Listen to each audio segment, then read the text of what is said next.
तो ये जो है जनता का मंदिर है और इस मंदिर पर अगर भारतीय जनता पार्टी के लोग हमला करेगा आइंदा तो समझ लीजिएगा आंख निकाल लेने का काम हम लोग करेंगे कांग्रेसी लोग। जितने भी लोगों का अभी तक नाम कटा है वो सारा का सारा नाम कटा हुआ महागठबंधन का वोटर का नाम कटा है। तो 10-11 बजे दिन में आकर के जो है यहाँ कांग्रेस कार्यालय का जो स्टाफ लोग हैं उन पर हमला किया है।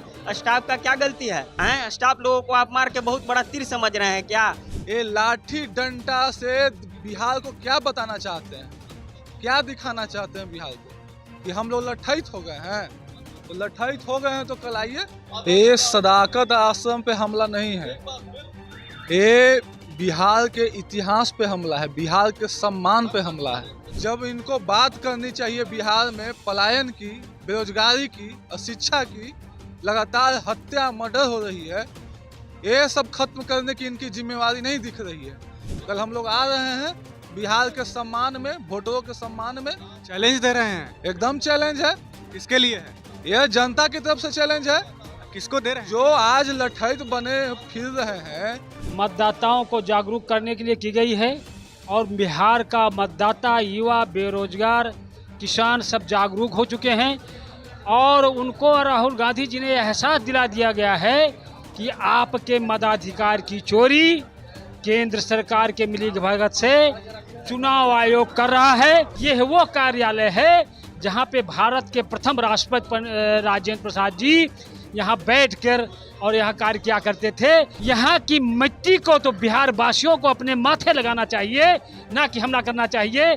यह भारतीय जनता पार्टी के गुंडों की और भारतीय जनता पार्टी के प्रधानमंत्री के और यहाँ के नेताओं के, यहाँ मुख्यमंत्री के इशारे पर प्रशासन की देखरेख में असीमित गुंडागर्दी है। इसकी जितनी निंदा की जाए उतनी कम है। नमस्कार, हेडलाइंस बिहार देख रहे हैं आप। मैं हूं मयंक पांडे। अभी हम पहुंच चुके हैं सदाकत आश्रम में, कांग्रेस के प्रदेश कार्यालय पर। यहां पर हम बातचीत करेंगे कुछ लोगों से।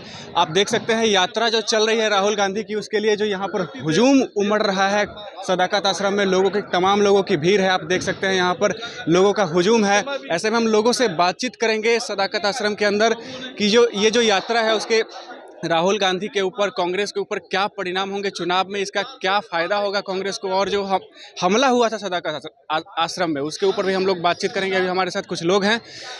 कल जो मतलब कल कह रहे, सॉरी माफ़ कीजिएगा, हमला जो हुआ है सदाकत आश्रम पे, उसके ऊपर क्या कहना है, मतलब किस प्रकार से देखते हैं? ये सदाकत आश्रम पे हमला नहीं है, ये बिहार के इतिहास पे हमला है, बिहार के सम्मान पे हमला है। डॉक्टर राजेंद्र प्रसाद की यह धरती रही है, राजेंद्र प्रसाद जी के आत्मा पे यह आक्रमण है, जगजीवन राम के सम्मान पे यह हमला है। ये संघी लोग आज जब इनको बात करनी चाहिए बिहार में पलायन की, बेरोजगारी की, अशिक्षा की, लगातार हत्या मर्डर हो रही है, ये सब खत्म करने की इनकी जिम्मेवारी नहीं दिख रही है। ये लाठी डंडा से बिहार को क्या बताना चाहते हैं, क्या दिखाना चाहते हैं बिहार को कि हम लोग लठैत हो गए हैं? तो लठैत हो गए हैं तो कल आइए। कल हम लोग आ रहे हैं बिहार के सम्मान में, वोटरों के सम्मान में चैलेंज दे रहे हैं। एकदम चैलेंज है। किसके लिए है? यह जनता की तरफ से चैलेंज है। किसको दे रहे हैं? जो आज लठैत बने फिर रहे हैं, जिनको बिहार के जनता ने लोगों की व्यवस्था सुधार करने की जिम्मा दी है और वो डंडा भांजते चल रहे हैं, उनको हम लोग चैलेंज कर रहे हैं। आइए कल, कितना दम है दमन में तेरे, देख लिया है, देखेंगे, कल आइए। और ये जो यात्रा चल रही है कांग्रेस की, उसका क्या फायदा होगा चुनाव में होगा? देखिए, ये आम व्यक्ति के सवाल पे पूरा कांग्रेस एकजुट है और आम लोगों के संवैधानिक अधिकार पे ये आक्रमण कर रही है सरकार। उसके हक को हम लोग बचाने के लिए निकले हैं। आम आदमी, गरीब, वंचित लोगों के समर्थन में हम लोग खड़े हैं। उसके लिए यात्रा की? हाँ, उसी के लिए यात्रा हम लोग कर रहे हैं। बहुत बहुत धन्यवाद। आपने सुना किस प्रकार से यहाँ पर जो है लोग हैं, उमड़े हुए हैं सदाकत आश्रम में, भीड़ है। आप देख सकते हैं तमाम लोग सदाकत आश्रम में यात्रा को लेकर यहाँ पर आए हुए हैं। काफ़ी भीड़ है लोगों की। ऐसे में हम लेकर के चलेंगे आपको, कुछ लोगों के बीच में हम बातचीत करवाएंगे लोगों से। देख सकते हैं आप यहाँ पर भीड़ उमड़ रही है, तमाम लोग सदाकत आश्रम में आए हुए हैं। यात्रा को लेकर जो जोश है लोगों के बीच में, उसको लेकर हम आपको कुछ लोगों से बातचीत करवाएंगे। ये यात्रा कल जो पटना में होगी, वो उसको किस तरीके से करने का प्लान है कांग्रेस का? देखिए, कांग्रेस की यात्रा बिहार के लिए ऐतिहासिक यात्रा होगी। हमारे लोकसभा के अपोजिशन के नेता सांसद माननीय राहुल गांधी जी की ये वोट अधिकार यात्रा बिहार के मतदाताओं को जागरूक करने के लिए की गई है। और बिहार का मतदाता, युवा, बेरोजगार, किसान सब जागरूक हो चुके हैं। और उनको राहुल गांधी जी ने एहसास दिला दिया गया है कि आपके मताधिकार की चोरी केंद्र सरकार के मिलीभगत से चुनाव आयोग कर रहा है। और चुनाव आयोग भारतीय जनता पार्टी के एजेंट के रूप में काम कर रहा है। और हमला करने वाले लोगों को क्या कहिएगा? भैया, हमला करने वालों के लिए जितनी निंदा की जाए उतना निंदा कम है, क्योंकि ये कोई पार्टी का कार्यालय नहीं है। ये वो कार्यालय है जहाँ पे भारत के प्रथम राष्ट्रपति राजेंद्र प्रसाद जी यहाँ बैठकर और यहाँ कार्य किया करते थे। यहाँ की मिट्टी को तो बिहार वासियों को अपने माथे लगाना चाहिए, ना कि हमला करना चाहिए। ये भारतीय जनता पार्टी के गुंडों की और भारतीय जनता पार्टी के प्रधानमंत्री के और यहाँ के नेताओं के, यहाँ मुख्यमंत्री के इशारे पर प्रशासन की देखरेख में असीमित गुंडागर्दी है। इसकी जितनी निंदा की जाए उतनी कम है। कह रहे हैं प्रशासन की देखरेख में किया गया गुंडागर्दी है, क्या कहना है आपका? बिल्कुल बिल्कुल। पहले तो आप ये बात समझिए, जो SIR को लेकर के अभी मामला चल रहा है, तो इलेक्शन कमीशन तो जो है भारतीय जनता पार्टी और NDA का अलायंस पार्टनर बन चुका है। और भारतीय जनता पार्टी NDA के लिए वो काम करना चालू कर दिया है। जितने भी लोगों का अभी तक नाम कटा है, वो सारा का सारा नाम कटा हुआ महागठबंधन का वोटर का नाम कटा है। और विशेष तौर पे दो समुदाय का लोगों का ज़्यादा वोट काटा जा रहा है। आप इस बात को मान लीजिए। आपने देखा होगा कि राहुल गांधी जी और तेजस्वी जी जो अभी यात्रा कर रहे हैं, उसमें तूफान आ गया है, जनसैलाब उमड़ा है। इससे साफ स्पष्ट होता है कि इस बार बदलाव निश्चित है। ये इनकी जो है गलत मंशा एकदम जो है नाकामी पर है, समझिए।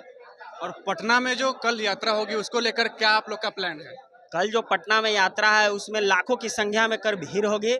देखिएगा, पटना जो है ऐतिहासिक धरती रहा है।